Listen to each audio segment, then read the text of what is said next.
The statements we're about to show you are from the Holy Quran, and is said to be the official, unchanged, pure word of God, revealed over 1400 years ago. Claiming to be the word of God is a heavy statement, and without proof, or if a single contradiction is found within the book, the apparent word of God will be proven false. So without further ado, let's put the book to the test. In the 23rd chapter, titled The Believers, from the 12th to the 14th verses, God is said to give a detailed description of how the human being is formed. It begins by saying, "We then placed him as a sperm drop in a place of settlement, firmly fixed.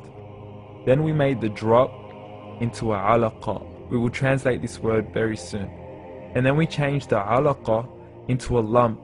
Then we made out of that lump into bones, and then we clothed the bones with flesh. Then we caused him to grow and come into being and attain the definitive human form."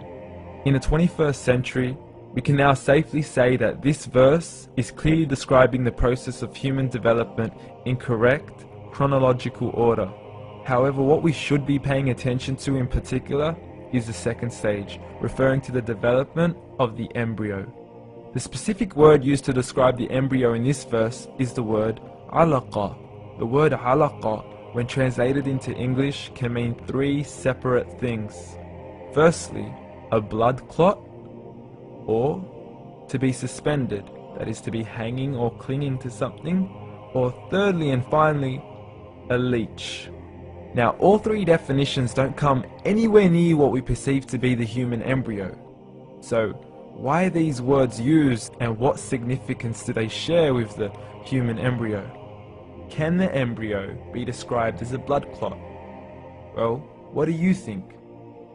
In the 3rd week of embryonic development, a tubular heart joins with the blood vessels to form a primordial cardiovascular system, and by the end of the 3rd week, the blood is circulating and the heart begins to beat on day 21. The first thing that comes to mind in regards to being suspended or hanging is the umbilical cord.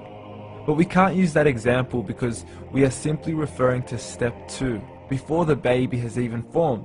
But we now know today that the umbilical cord is formed from the connecting stalk. And the connecting stalk is formed as soon as the embryo is formed. The embryo's connecting stalk has even been described by John Allen and Beverly Kramer as an object to suspend the developing embryo in the extra-embryonic column. So an embryo is suspended and does have a strong resemblance with the blood clot. What on earth would an embryo have to do with a leech?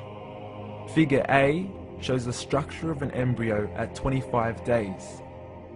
Figure B shows a leech. Now please note once again that the embryo in this stage is no greater than the size of a kernel of wheat.